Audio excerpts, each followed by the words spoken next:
সবাইকে স্বাগতম ডে 2 রামপুরহাটে। সকাল সকাল আমরা উঠে পড়েছি, সবাই রেডি হচ্ছে। এই যে দেখে নাও, সব রেডি হচ্ছে। যে হোটেলটা কালকে রাত্রিবেলা চেক ইন করেছি, পুরো ডিটেইলস তো রাত্রিবেলা দেখাতে পারিনি। এখন সকালবেলা দেখাচ্ছি যে আমাদের হোটেলের আশেপাশেটা কি আছে এবং এখান থেকে মায়ের মন্দিরের ডিস্টেন্সটা কিরকম। আমার পেছনে যেটা দেখছেন সেটা হচ্ছে ভারত সেবাশ্রম। তো ভারত সেবাশ্রমের এটা মেন গেট। এই ভারত সেবাশ্রম থেকে সোজা যে রাস্তাটা আরও ভেতরের দিকে গেছে, আমাদের হোটেলটা সেই দিকে। আর এখন আমরা যাব এই রাস্তাটা ধরে, এই রাস্তার একদম সোজা চলে গেলে মন্দির। ফাইনালি সবাই মিলে রেডি হয়ে বেরিয়ে পড়েছি পুজো দেওয়ার উদ্দেশ্যে।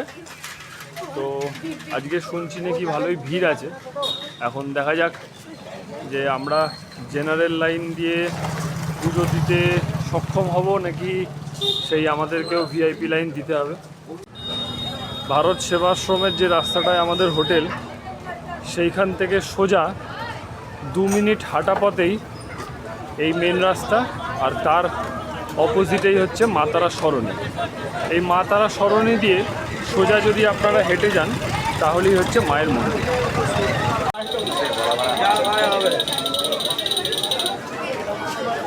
শ্যামাশ্রী পূজা ভাণ্ডার, এইখান থেকে আমরা কিনে নিলাম আমাদের পুজো দেওয়ার সমস্ত সামগ্রী। একেবারে কাছে হওয়াতে এখানে অনেকক্ষণ ধরে হেঁটে বা আপনার ডালা বানিয়ে যাওয়ার কোনো ব্যাপার নেই। দেখাই, এই যে দোকান, সেই দোকানে আমরা জিনিসপত্র নিচ্ছি মন্দিরে ঢোকার রাস্তা। খুবই কাছে এবং দোকানটা খুবই ভালো। যদি আপনারা এখানে এসে পুজো দিতে চান, পান্ডা যদি আপনাদের আগে থেকে বুক না করা থাকে, সেই ক্ষেত্রে এই দাদাদের বললে দাদারা আপনাদেরকে ভেতরে ভালো করে পুজোর ব্যবস্থা করে দেবে।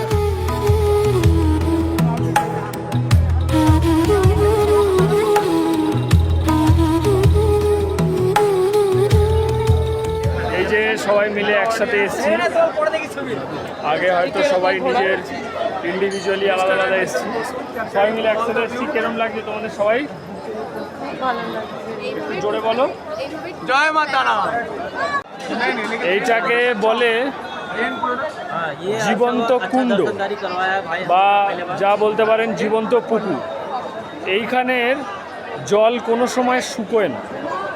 এখন কনস্ট্রাকশনের কাজ চলছে, তাই চারিদিকে বাঁধানো হয়েছে, মাটি ফেলা হয়েছে। তবে যদি ভালোভাবে দেখেন, মাঝখানে জল এখনো অবধি রয়েছে। আমরা যতবারই আসি এই রেস্টুরেন্টের সকালবেলায় আমরা জল খাবারটা সারি, রাজশ্রী রেস্টুরেন্ট।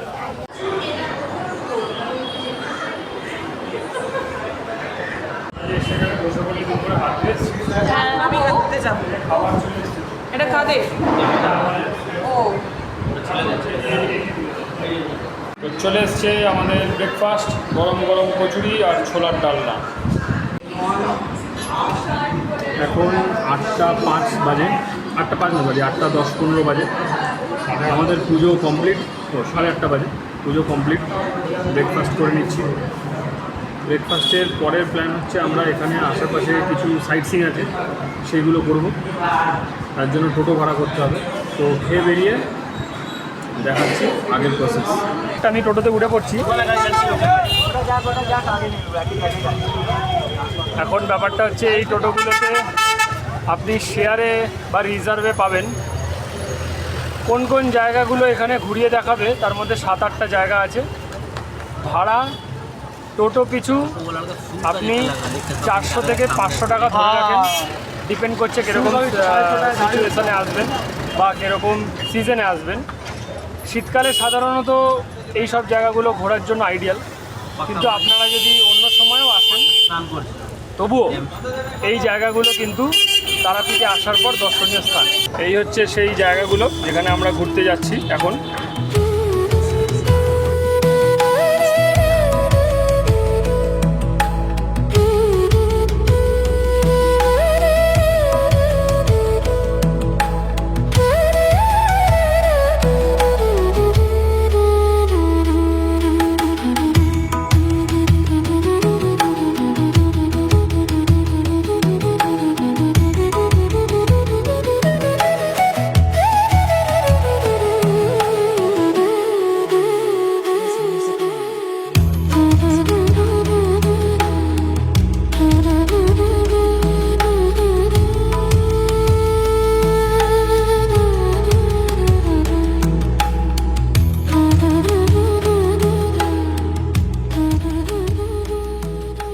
এখন চলে এসেছি ইসকন মন্দিরে।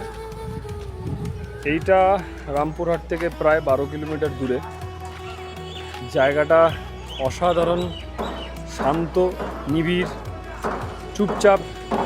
আপনি যদি মোটামুটি সকাল সকাল চলে আসেন, আমরা যেরকম এসেছি এখন 10টা 10 বাজে, তো এরকম যদি সকাল সকাল চলে আসেন, ঘন্টা 3-4 যদি এখানে থাকেন, আপনার এখান থেকে অন্য জায়গায় যেতে হয়তো ইচ্ছা করবেন। দেখুন এখানে এই যে কাঠের স্তূপগুলো দেখতে পাচ্ছেন আমার পেছনে, এই কাঠের জ্বালানি দিয়েই রান্না হয় দুপুরের ভোগ, এবং এখানে যারা খাওয়া দাওয়া করে। এই যে এইটা হলো ইসকনের মন্দির, তারাপীঠ বা রামপুরহাটের ইসকন মন্দির। কেমন লাগলো ভেতরের দৃশ্য? খুব দারুণ, যেটা কি তুমি দেখলে না, কিন্তু খুব সুন্দর ছিল অ্যাকচুয়ালি, খুবই কামিং ছিল। লাস্ট হয়েছে ক্যামেরা লাগাও না, নাকে তো এই শেষের লাগিয়ে দিতে মানে কি বলা যাবে না। এই সাইডটা হয়েছে, এই সাইডটা একটু এই কথা আঙুলটা দিকে লাগিয়ে দিতে তাহলেই হয়ে যাবে। দীপ দীপ মন্দিরটা খুব সুন্দর ছিল, তুমি মিস করতে দারুণ, খুব সকালবেলা বুঝতে পারিনি যে দুপুর গড়াতেই এইরকম রোদের তাপমাত্রা হয়ে যাবে। নিজেকে নিজে যতটা পেরেছি প্রোটেকশনে বেরোলাম। হাওয়া বন্ধ হয়ে গেছে, রোদ্দুর তেজ হয়ে গেছে, আর কিরকম একটা ঘোলাটে ধরনের গরম লাগছে। তো যে যেরকম পারছে সবাই খাবার দাবার নিয়ে গিয়ে হোটেলেই খেয়ে নিচ্ছে, বাট আমরা যেহেতু অনেকজন, এতগুলো খাবার দাবার নিয়ে আসা হোটেলের মধ্যে সম্ভব না। আমরা আজকে এই হোটেলটায় খাচ্ছি, হোটেল স্টার।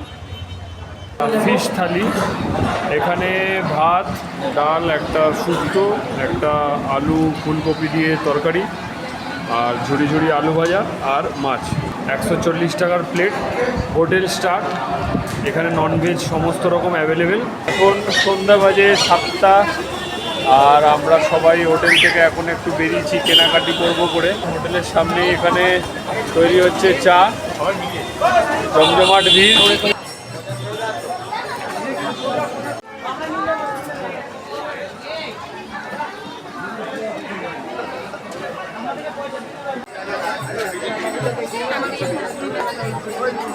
সবাই বলে তারাপীঠের দিনের দৃশ্য আলাদা এবং রাতের দৃশ্য আলাদা। তার মূলত কারণ হলো তারাপীঠ মহাশ্মশান। এইটার একটা জীবন্ত উদাহরণ আপনাদের দেখাই।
রাত্রিবেলা আজকে হবে রুটি, মটন আর চিকেন কষা।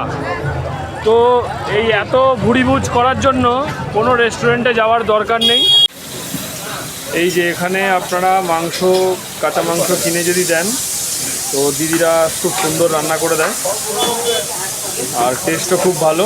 এখানে রুটি তৈরি হচ্ছে, আপনি রুটি মাংস এই সমস্ত জিনিসগুলো কিনে একেবারে হোটেলে গিয়ে বড় সড়ো পরিবার যদি থাকে তাহলে এখান থেকে বানিয়ে নিয়ে খাওয়াটাই সাশ্রয় এবং আপনার সেখানে কোয়ান্টিটিতেও বেশি পাবেন। তো রাত্রিবেলার সমস্ত খাবার দাবার নিয়ে আমরা সবাই হোটেলে ব্যাক করছি।